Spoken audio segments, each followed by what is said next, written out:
Sejam bem-vindos. Vamos começar nossa live. A gente vai ter uma sequência de lives aqui no nosso perfil da VRS. Deixa eu ver só se eu consigo fazer uma coisa. Rapidinho.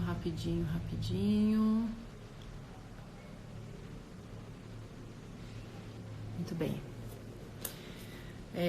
Então, essa live a gente está com um convidado especial, que é o Diogo Rodrigues. Ele é da revista Vida Simples e idealizador do Me Explica, que é um perfil aqui no Instagram que sempre está atento a tudo que está acontecendo, as informações. Então, a gente vai... O Diogo estava falando sobre ele aqui. Deixa só ele chegar. Queria contar um pouquinho sobre essa iniciativa. Oi, Diogo, tudo bem? Viviane, tudo bom? Tudo Boa tarde, jóia. todo mundo. Então, eu estava contando aqui que a gente vai começar essa série de lives sobre várias informações importantes, temas relevantes no momento. E, sem dúvida, fake news é um dos temas relevantes, né, Diogo? A gente tinha vários para falar. Eu admiro demais o trabalho do Diogo. É um prazer tê-lo aqui na VRS. Leio os seus textos da Vida Obrigado. Simples, sempre. E até para começar essa live, eu fui atrás de uma informação no site da ABERJ, que é a Associação Brasileira de Comunicação. E aí tem uma notícia que a procura, né, a menção, na verdade, ao termo fake news cresceu 96% na imprensa brasileira. Então, quer dizer que é um tema quente, um tema do momento. Tá todo mundo recebendo muita coisa no WhatsApp, muita coisa que nem sempre é real.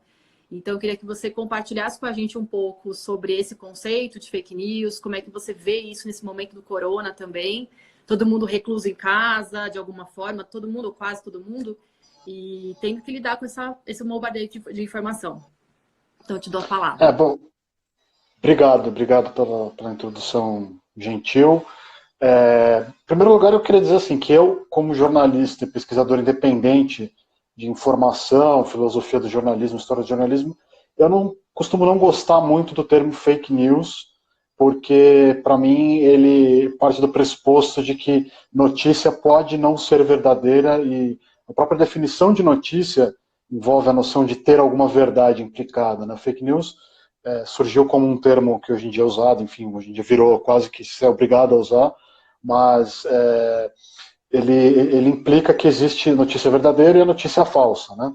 E a verdade é que, por mais que o jornalismo ele tenha critérios para contar a verdade, que não, nem sempre vão contar toda a verdade, o jornalismo sempre parte do pressuposto de que alguma verdade será contada. E que essa verdade será contada com transparência, mostrando as limitações, né, do que o jornalismo pode fazer, mas sempre tentando ser honesto com o leitor, mostrando, ó, foi isso que eu descobri, foi isso que eu consegui apurar, tem limites a minha apuração, e aqui está o que eu consegui fazer nesse tempo curto que a gente tem para fazer, para escrever as matérias, enfim. É um princípio parecido com o da ciência, mas com muito menos tempo para você verificar e passar para os seus colegas lerem, né, aquela coisa de peer review, né, do pessoal da ciência, né, do pessoal da academia.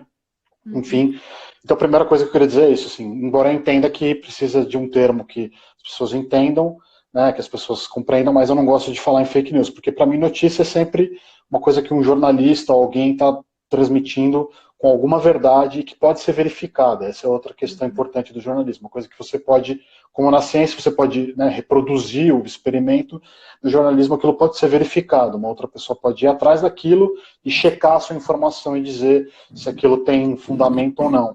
Né? Se uma pessoa deu uma declaração, você pergunta para aquela pessoa se ela deu, e o jornalista tem que mostrar, enfim, onde ele conseguiu aquilo, enfim, se ele gravou, se tem um dado, você precisa mostrar de onde veio esse dado.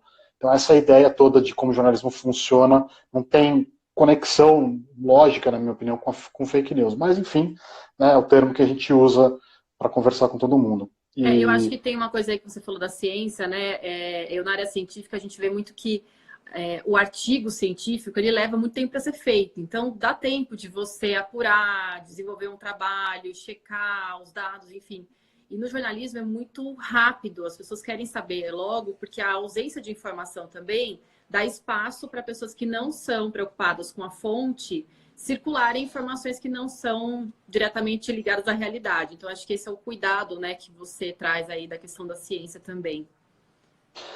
Exatamente. E também o que aconteceu em comum com a ciência e com o jornalismo, que cria uma situação como essa que a gente está vivendo hoje, né, em relação a notícias e informações falsas e coisas falsas a respeito do coronavírus, é que, né, a partir do momento em que a internet se torna onipresente, os mediadores de informação perdem o poder. Antigamente, né, as editoras tinham o poder de publicar coisas, os jornais tinham o poder de publicar coisas, as televisões, enfim, né, rádios, e isso tudo exigia um investimento grande de capital, então não era acessível para todo mundo, era uma coisa que a informação fluía de cima para baixo, né, de organizações que tinham esse poder, né, tanto financeiro quanto, enfim, político, social, para distribuir informação, embora né, exista desde sempre a questão, né, de boatos, mentiras, enfim, informações que circulam no boca a boca, amplificou-se isso muito, né, porque a internet permite uma conexão horizontal,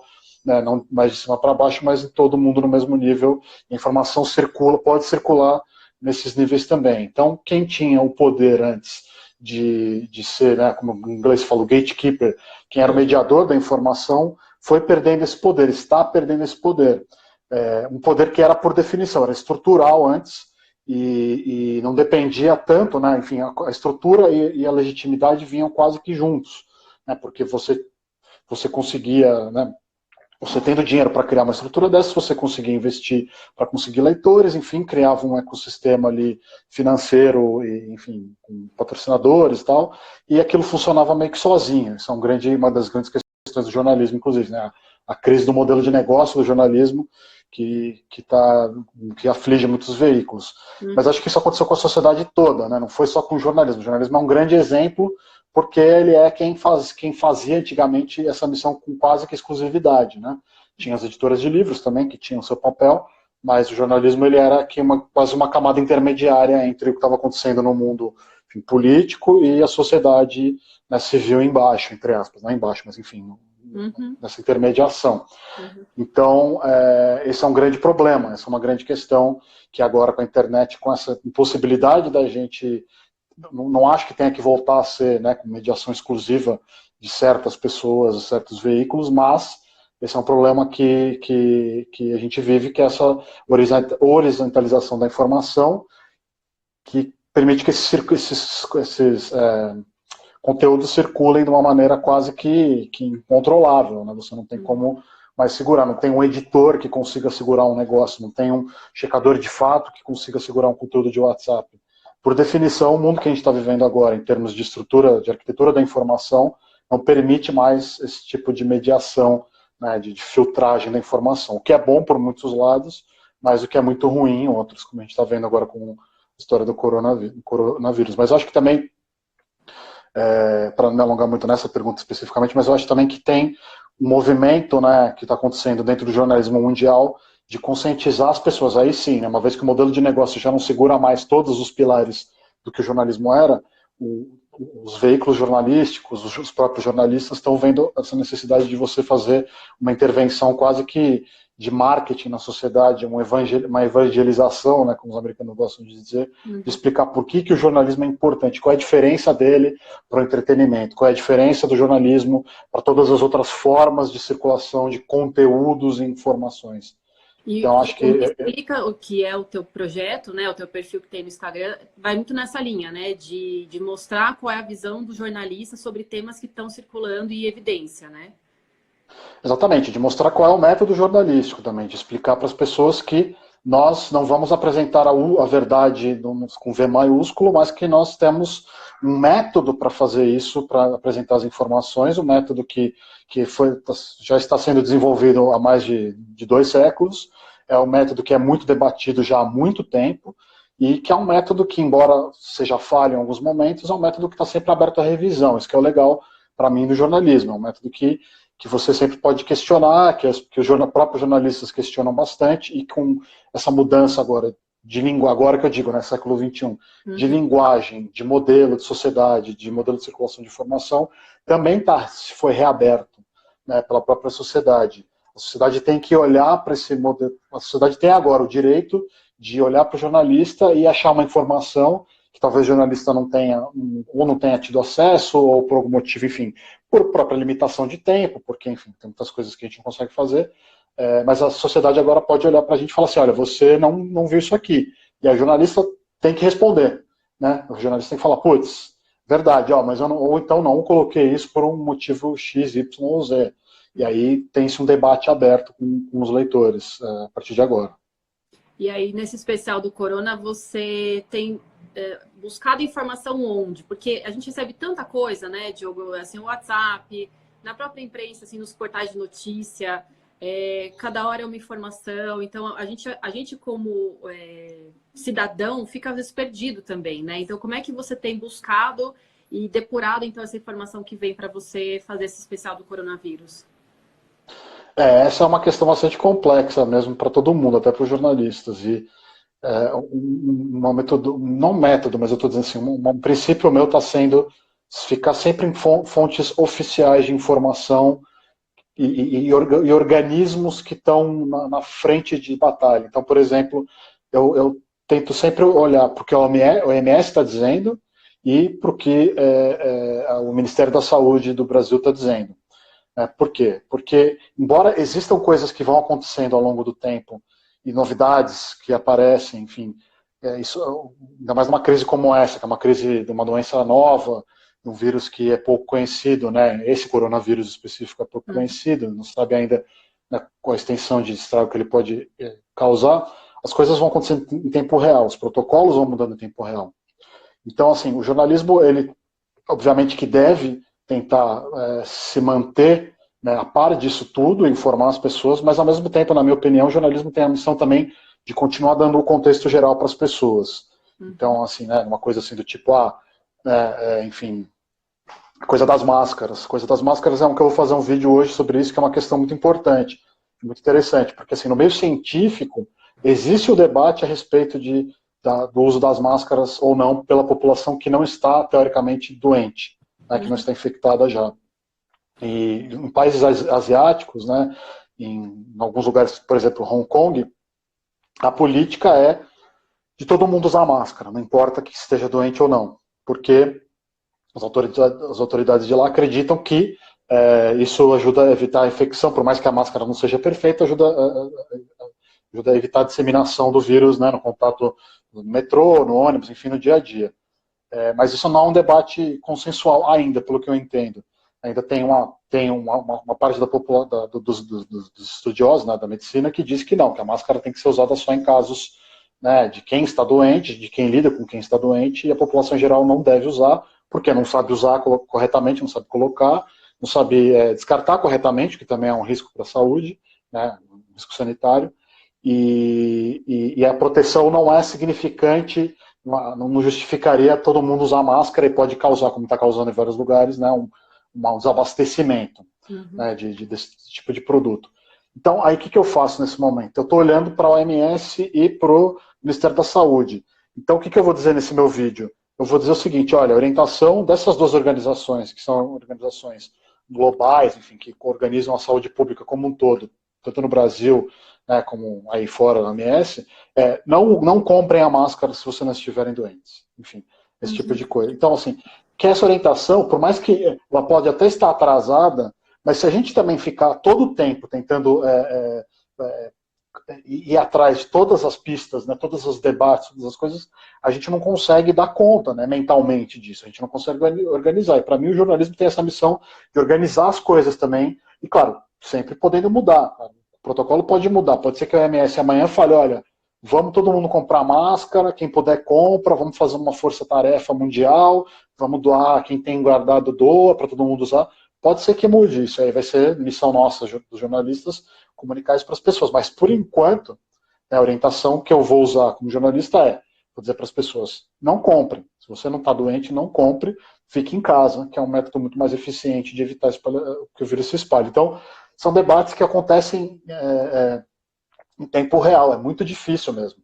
A gente tem muita dificuldade com uma isso. resolução, né? Ibuprofeno não é bom para você usar porque tem impacto, talvez não é comprovado cientificamente, mas o impacto nos efeitos, né, do vírus. E aí tinha gente comprando, assim, estocando a Advil em casa, que é uma das marcas de ibuprofeno. Eu fui outro dia na farmácia comprar coisas mínimas para as minhas filhas pequenas e não tinha mais, assim, Advil. Eu falei, então, quer dizer, a pessoa pensa, vou comprar algo que é antifebre, e aí antitérmico, né? E aí, no fim das contas, compra ibuprofeno. Aí vem a resolução. Então, a gente fica nesse bombardeio de informação versus ações que a gente vai tomar depois, né? E é um momento realmente de muita confusão, mas é por isso que eu digo para a gente ficar de olho nesses organismos, principalmente, e é uma coisa que eu tenho feito, justamente porque esses protocolos, eles têm consequências, né, os protocolos e esses pequenos pânicos, enfim, que as pessoas sofrem quando vê alguma informação, eles têm consequências reais, né? Eles podem causar desabastecimentos que podem atrapalhar as pessoas, podem atrapalhar a gente que precisa de máscara, enfim, porque hoje em dia você não acha mais máscara para comprar em quase nenhum lugar de São Paulo, você não acha mais álcool gel para comprar em São Paulo, que embora seja uma coisa, enfim, que todo mundo aí já é quase consenso que é importante nesse momento, mas esse tipo de esses momentos, né, geram esse tipo de comportamento. Então, por isso que eu acho que tem que ter essa responsabilidade, né, de dar as notícias, obviamente, né, falar sobre o que está acontecendo, não pode enganar as pessoas, fingir, mas o contexto é importante, né? Tem dois autores que eu sempre cito em qualquer coisa que eu vou fazer com jornalismo, qualquer conversa, enfim, que são o Tom Kovac e o Bill Rosenstiel, que são dois autores de um livro que chama Os Elementos do Jornalismo. Né? Ele está esgotado na edição em português, tem no estante virtual muito caro, mas em inglês você encontra, The Elements of Journalism. E aí eles elencam 10 elementos principais que são, digamos, as bases do jornalismo. Eles fizeram isso conversando com editores, estudando material teórico e tal, e aí uma das conclusões deles, que eu acho super importante para orientar todo o trabalho jornalístico, e que hoje em dia pode ajudar, né, as organizações, o jornalismo, a missão dele é dar uma explicação do mundo para as pessoas que seja compreensível para elas também.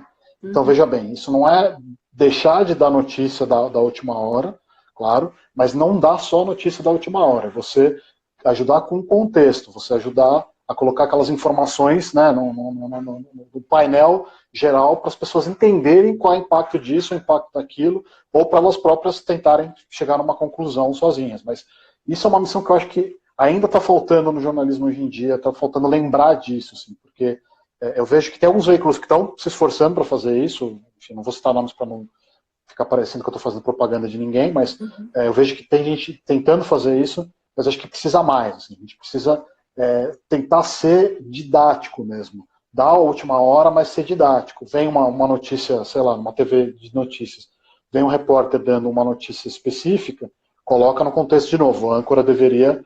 pessoal, então é isso, essa notícia quer dizer isso, tal, e não ficar só na coisa assim, bota na boca do especialista, ou deixa só para dar a notícia, o breaking news, né, últimas notícias. A gente tem essa função na sociedade, organizador, né, de contextualizador. Eu acredito muito nisso. E então você, assim, na tua fala, você percebe muito que tem esses critérios que você usa para ver qual informação que é adequada, que dá para depois retransmitir, repassar ou compor a sua própria matéria, né? Você, Diogo, compondo os seus trabalhos. Então, se a gente pudesse, assim, ensinar para as pessoas que estão vendo a gente, assim, quais são os critérios que a gente deveria ter em mente quando a gente recebe informação ou quando a gente vê mesmo. Nesse exemplo que você deu agora, tá bom, eu vi lá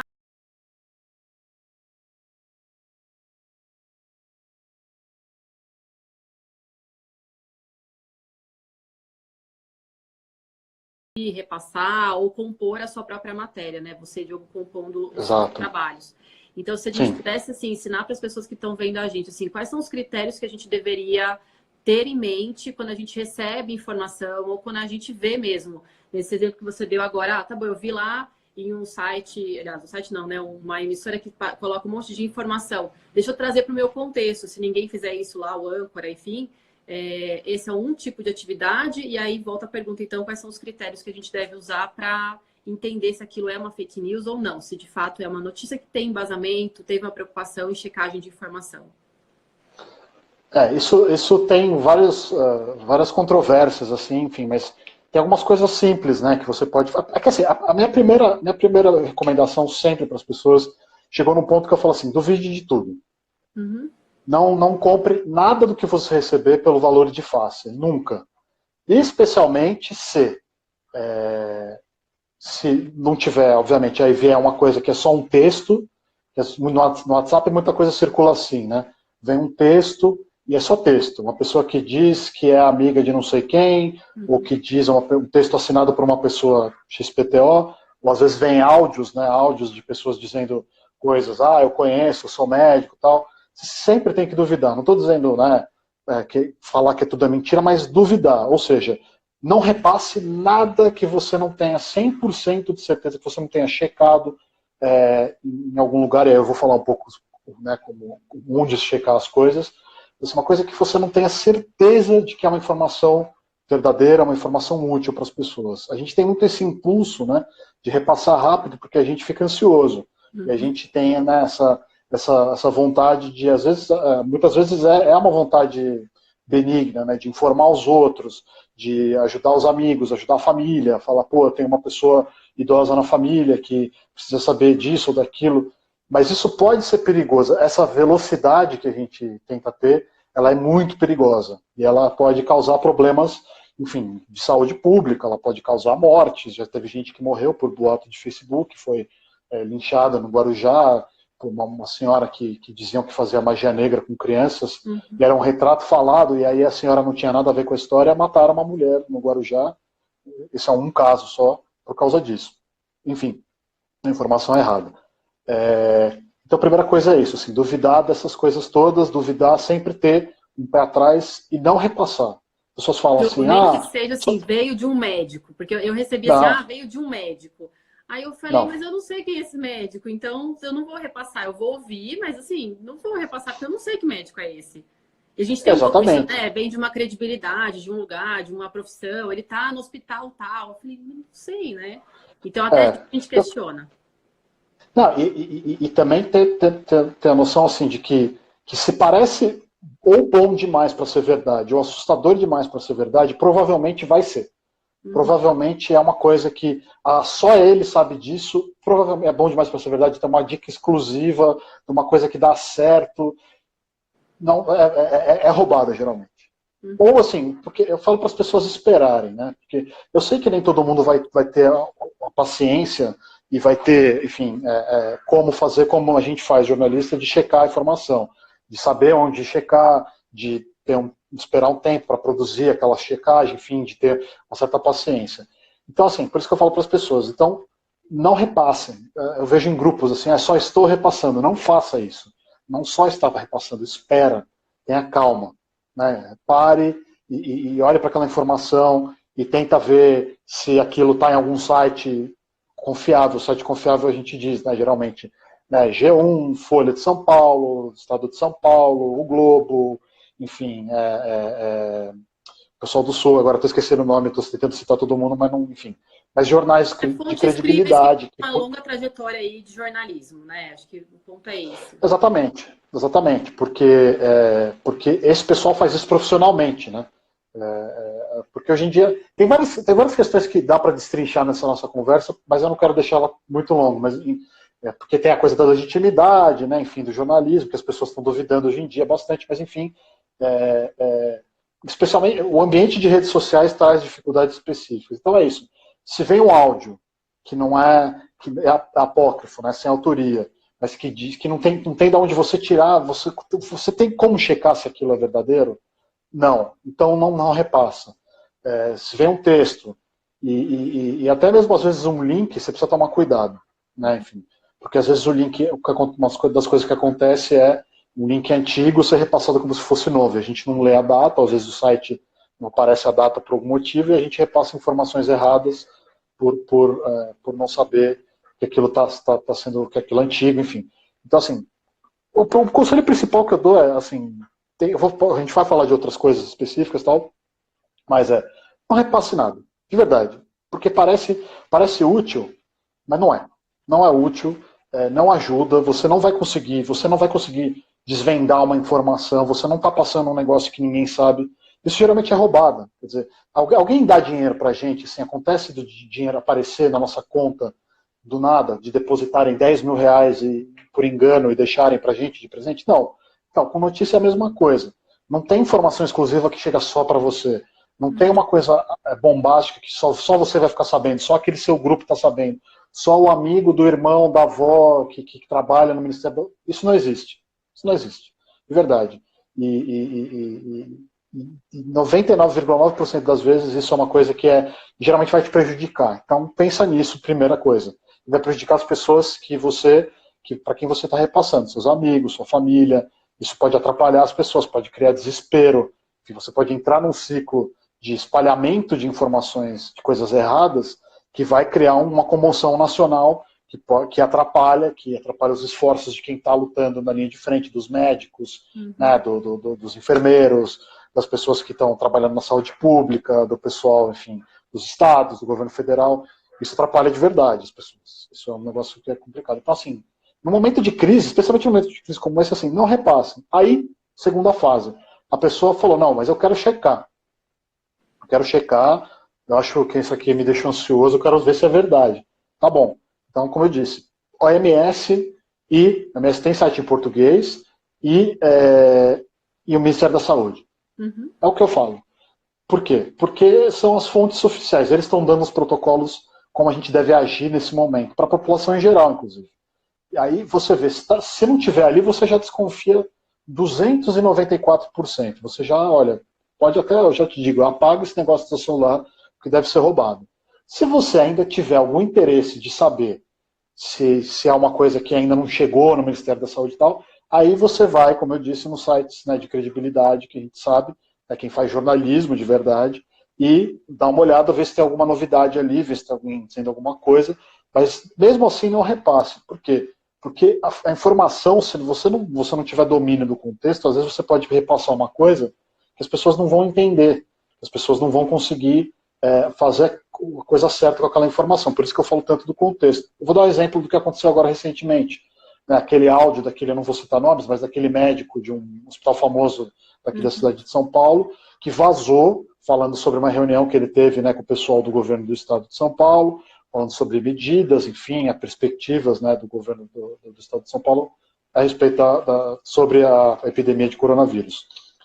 Aquele áudio era verdadeiro, né, era de um médico mesmo, ele mesmo confirmou depois para um jornal, mas aquele áudio tinha um problema que era o contexto, que ele passou aquelas informações de uma maneira editada, pelas informações que ele achou mais importante, né, para um grupo de pessoas que provavelmente ali eram especialistas, pessoas que talvez tenham um conhecimento prévio, né, de como funciona o sistema de saúde, enfim, a respeito da academia, do mundo acadêmico, da medicina, e talvez tivesse um discernimento ali para filtrar aquelas informações, mas chegou na gente aquilo de um jeito que parecia que o mundo ia acabar. E muita gente ficou desesperada. Todo mundo recebeu esse áudio, né? Eu recebi de milhares de grupos possíveis, de todos os lugares, né? Exatamente. Então, e aí o secretário da Saúde de São Paulo, né, o Davi Wip, falou, olha, então, ele teve que ser até meio seco, assim, olha, é a visão de um cardiologista, né, que era o médico em questão, é a visão de um cirurgião, ele falou, visão de um cirurgião. E de fato, assim, quando se projeta esses cenários, eles são projetados em várias fases, né? As autoridades públicas são obrigadas a fazer essas projeções porque elas têm que lidar com casos piores, casos mais leves, enfim, com os diferentes cenários que podem acontecer. E se a gente não tem o contexto disso, chega essa informação, 45 mil pessoas em São Paulo, mas 45 mil pessoas ao longo de quanto tempo? Né? Enfim, se isso era uma situação X ou Y, a gente não tem essa informação. Então aí cria esse pânico. Você vê, mesmo uma informação vinda de uma pessoa que é um profissional da área da saúde, que estava falando uma coisa que era verdadeira, mas veio sem todo o contexto da visão, acabou sendo um desserviço. E aí a gente repassa as informações, né, para as pessoas, coloca as pessoas em pânico e desnecessariamente. Por quê? Porque aquilo são planos, são perspectivas da Secretaria de Saúde. As orientações estão saindo aos poucos, né? Então estavam poucas orientações, agora já estamos, né, as escolas estão fechando no estado de São Paulo. Hoje, agora há pouco, antes da gente entrar na live, os shoppings de São Paulo vão ser fechados para evitar, né, aglomerações, enfim. as coisas vão acontecendo aos poucos, né? Os dados vão entrando, as autoridades vão reagindo. A gente não pode achar que o que está dito ali é o que vai acontecer. 45 mil casos, tal. Aí ele conta uma história da China, como era, uma coisa muito chocante. Sem contexto não dá. Então é isso que eu sempre digo. Então, esse é o cuidado, né? Principalmente, eu estou me repetindo, você me desculpa, mas para mim é uma coisa muito sensível. Em momentos de crise... Assim, o contexto faz toda a diferença sempre na comunicação, né? Não tem como não olhar para as coisas no contexto. Não tem. E eu sei que é difícil às vezes confiar, né? Às vezes a gente tem essa coisa de desconfiança, de achar que não estão passando a informação para a gente, o governo está mentindo, enfim. Eu entendo isso. Mas eu digo de novo, mas a chance de você ser o privilegiado com uma informação exclusiva é a mesma chance de alguém depositar 10 mil reais na sua conta por engano e deixar lá. Porque já vi acontecer por engano de banco transferir dinheiro para a conta. Mas rapidamente se descobre... Eu já vi isso acontecer. Mas rapidamente o mistério é resolvido e o dinheiro volta para onde teria que voltar, para onde veio. Então, eu digo isso. Então, meu conselho é não repassar nada. Não repassar. E hoje em dia, os veículos jornalísticos têm canais para você mandar coisas, né, para você mandar conteúdos que você está na dúvida. Eu sei que vários têm um WhatsApp, enfim, pelo Twitter você consegue mandar mensagem. Fale com os veículos, né? Eles estão ali para isso. E muitas vezes eles já receberam aquilo e até talvez já tenham até um texto a respeito disso. Já tem até uma checagem de fatos feita, né? Esse é outro conselho que eu posso dar, né? Vá no seu veículo favorito e veja, todos eles têm hoje em dia, quase todos, acho que tem uma seção específica para checar fato, que basicamente eles desmentem boatos e desmentem coisas que estão circulando no WhatsApp, enfim, no Twitter, que são geralmente erradas ou mentirosas. E vá nesses lugares para você ver, porque aí o projeto Comprova é um que estava fazendo isso, né? Está fazendo isso, continua fazendo. O projeto Comprova, eles colocam lá toda a documentação que eles consultaram, todos os sites, todos os links, é um negócio completamente transparente. Se você tiver dúvida, você vai lá e vai no link, vai ver de onde eles estão tirando número tal, informação tal. Porque, de novo, é o que a gente faz. O jornalista ele tem que ser transparente. A nossa missão é fazer isso. Ao contrário dessas pessoas que repassam coisas mentirosas, que não citam fonte. Porque não tem, né? Essa é a questão. Não tem. Né? E a pessoa fala aquilo, às vezes, não sei se é para chamar atenção, não sei se tem alguma intenção por trás, mas, enfim, chequem. Vão atrás de gente que faz isso para sobreviver. Né? Faz isso como aprendeu a fazer isso na faculdade, aprendeu a fazer isso como atividade profissional. É isso que a gente faz, a gente checa a informação, a gente vai lá e olha para você, para dizer, olha, isso aqui não tá certo. E se você não viu lá ainda, manda pelo Twitter, manda pelo WhatsApp, você vai ver, a pessoa responde, não é um bicho de 7 cabeças, não é? Enfim. Diogo, você acha que a gente, não queria assim colocar no termo, tipo, no Brasil, mas eu falo muito de competências do futuro, tá? Eu leio muito sobre isso, e uma competência muito importante é o pensamento crítico. Então, você acha que a gente talvez não seja tão ensinado a ter essa visão crítica, e não é ser cri-cri de criticar as coisas, mas de ter critérios mesmo, né? Sim. Quais critérios eu vou assumir para entender que aquilo é verdadeiro ou não, e assim por diante, né? Ou você acha que nesse caldeirão que a gente está nesse momento, além dessa questão do pensamento crítico, soma-se a ansiedade da situação, a própria crise, né, tudo que gera de sentimentos na gente? Como é que você vê isso? Esse caldeirão é mais a resposta para tanta proliferação de fake news, você acha? Não, acho que são as duas coisas, né? Eu sempre tento evitar essas coisas de o Brasil é pior que todo mundo nisso, porque eu acho que é muito uma simplificação que não funciona na maioria dos casos. Também, né? De achar que só a gente que não faz isso, né? Fake news está no mundo inteiro, né? Exatamente. Aqui no Brasil a gente tem um problema, né, estrutural grave, que é a falta de acesso à educação de muitas pessoas. Então, né, se tem gente que tem educação até superior, pós-graduação, mestrado, doutorado, que não sabe diferenciar o que é mentira do que é verdade nas notícias, quanto mais uma pessoa que não teve educação formal. Então, começa por aí. Talvez a gente possa dizer sobre o Brasil. Mas você vê, mesmo em países como os Estados Unidos, isso é um problema grave lá também. E lá tem uma grande porcentagem das pessoas que frequentam escola, comparado com o Brasil, muita gente lê, mas é o que você disse, talvez não se ensine no sistema escolar americano o pensamento crítico, independente, né? E você avaliar por si próprio, tentar entender como as coisas funcionam, como elas são feitas, enfim, de onde vem a informação, de onde vem enfim, qualquer tipo das ideologias, enfim, qualquer tipo de coisa. Até eu gosto muito dos Simpsons, porque os Simpsons comenta a sociedade como ninguém, assim, em vários momentos. E tem um momento específico dos Simpsons em que a Lisa Simpson, que é uma personagem que é uma pensadora independente, né, muito crítica e tal, ela começa a questionar a professora na sala de aula. Né, eu não lembro exatamente o que era. E aí a professora ela aciona um alarme embaixo da mesa, como se fosse aqueles alarmes, né, de ladrão, de roubo, aciona um alarme embaixo da mesa e acende uma luz na sala do diretor, que é assim, né, pensamento independente. Né? Aí o diretor fala assim, pô, já é o segundo alarme de pensamento independente que a gente recebe hoje. Né? Enfim, e aí é uma coisa, uma crise. Você vê, estou dizendo isso porque nos Estados Unidos também é um problema. Essa piada. Os 4Cs que são ditos, né, que são as 4 competências: comunicação, pensamento crítico, colaboração e criatividade, vem de um documento americano, inclusive, para eles fomentarem a educação de pensamento crítico, porque não tem, de fato, tão desenvolvido, talvez, quanto eles acham que poderia ser. Né? Exatamente, eles têm instituições muito ricas, né, que conseguem desenvolver pesquisas, isso sim, mais que o Brasil, né, privadas e algumas públicas, e, então por isso eles conseguem chegar nesses... por isso que eles roubam os cérebros do mundo inteiro.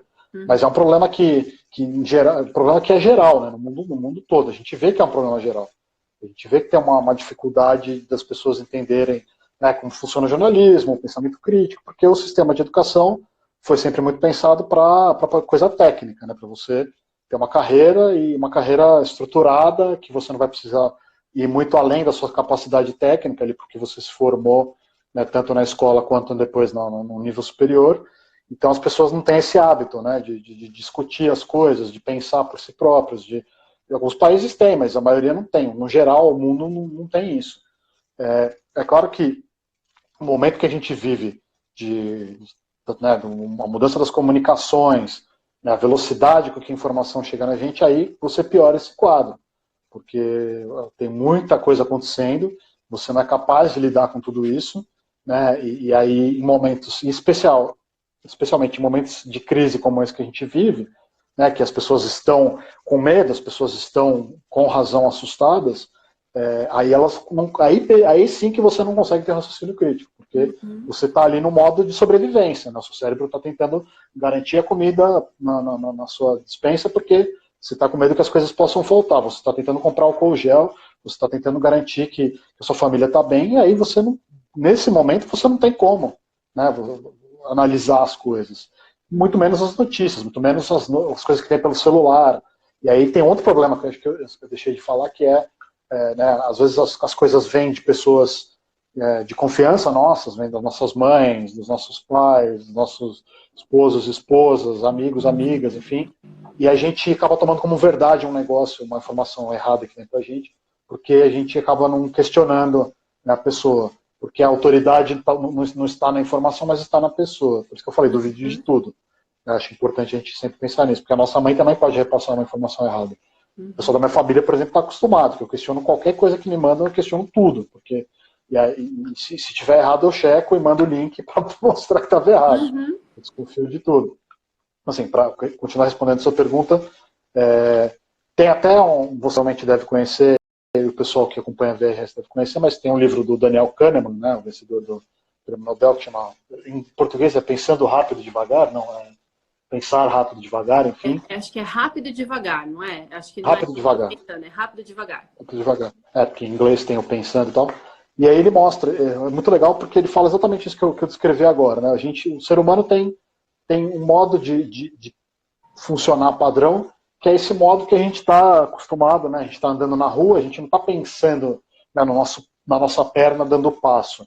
A gente não está pensando no que a gente está fazendo. Se vem alguém, a gente desvia sem pensar. Se a gente está dirigindo, a gente vê um buraco, a gente desvia do buraco sem pensar. É um modo padrão de pensar que você vai analisando as informações, mas o seu cérebro não se aprofunda muito porque ele não tem capacidade de fazer isso. É um modo que a gente desenvolveu, né, como evolutivamente para sobreviver. A gente tem que analisar as informações do momento ali e lidar com o risco se ele aparecer. Então, a gente não está refletindo, não está pensando nas coisas, enfim, está simplesmente...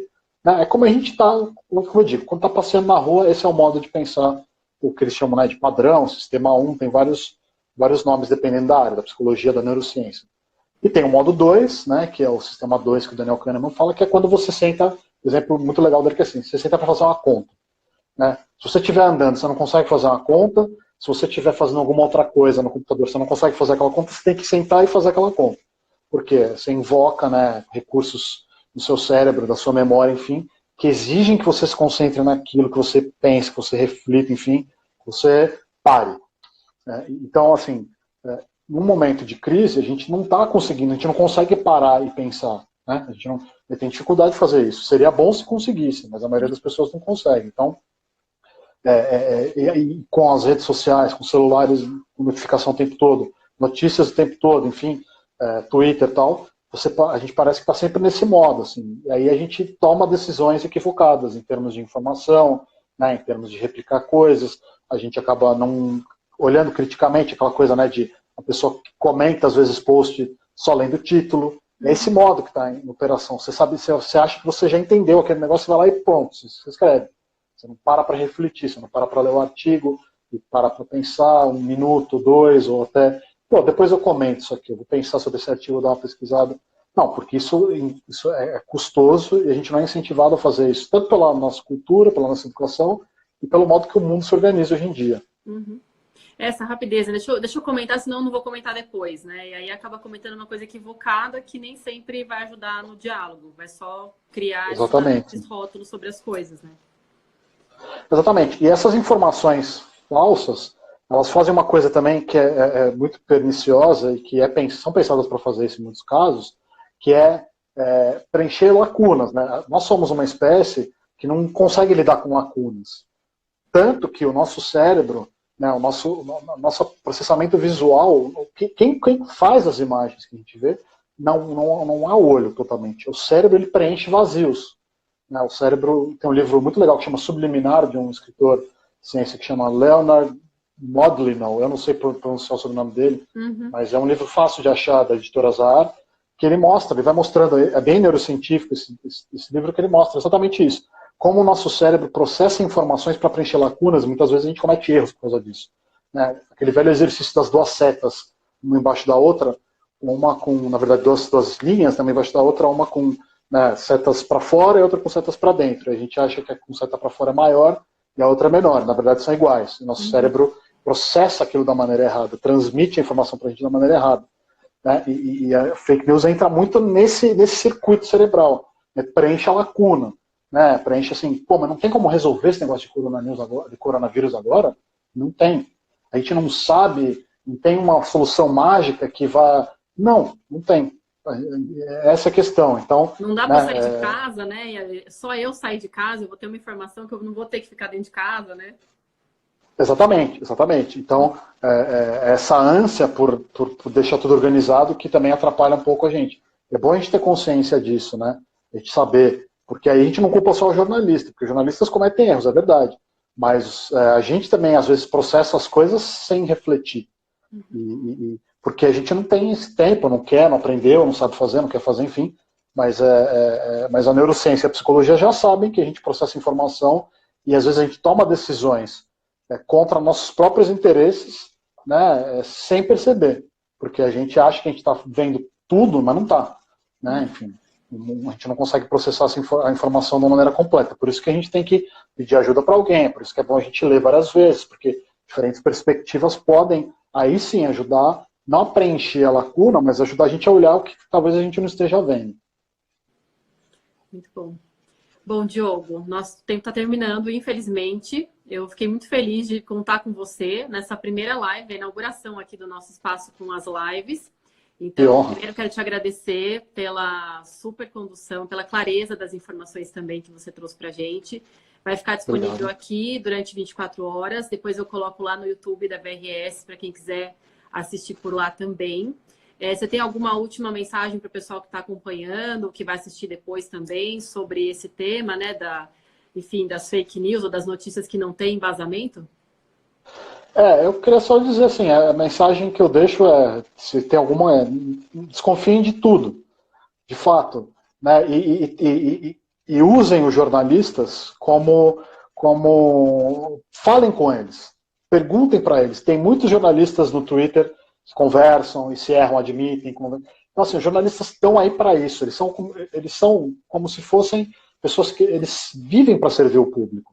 E tem muita gente que gosta de responder os comentários, de ser desafiado, às vezes, pô, mas tem esse dado aqui, e a pessoa talvez não tenha visto, ou talvez a pessoa saiba que tem, enfim, duvidem de tudo e confiem no jornalismo, e não confiem cegamente, mas confiem como alguém que você pode conversar, uma conversa de duas mãos. Eu respondo muitas mensagens do Me Explica, tento ser muito transparente com as fontes de informação, meus colegas estão fazendo isso também, então aproveitem isso, façam isso e tomem cuidado, porque é isso. Agora é uma questão de saúde pública, né? Uma questão que pode colocar a vida dos outros em risco, a vida da sua família em risco. Então, não vale a pena entrar nessa euforia, essa ansiedade para repassar a última coisa que você viu.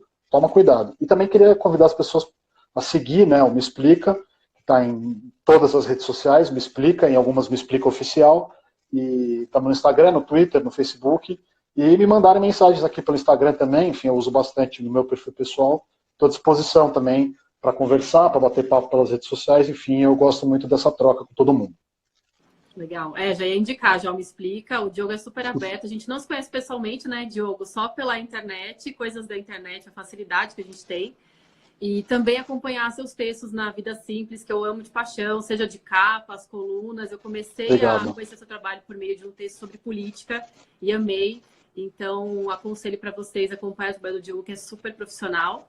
E aí assistam de novo essa live, compartilhem essa live. Posso falar compartilhar, Diogo, essa live? Não sei agora.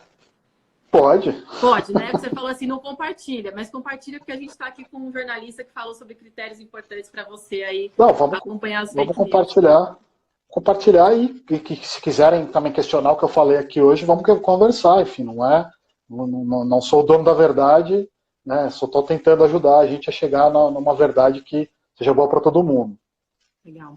E você tem mais especiais sobre o corona e também vai falar um pouquinho de saúde mental agora nessa questão do corona, né? Então tem muita coisa que o Diogo vai fazer, acompanha aí o trabalho dele.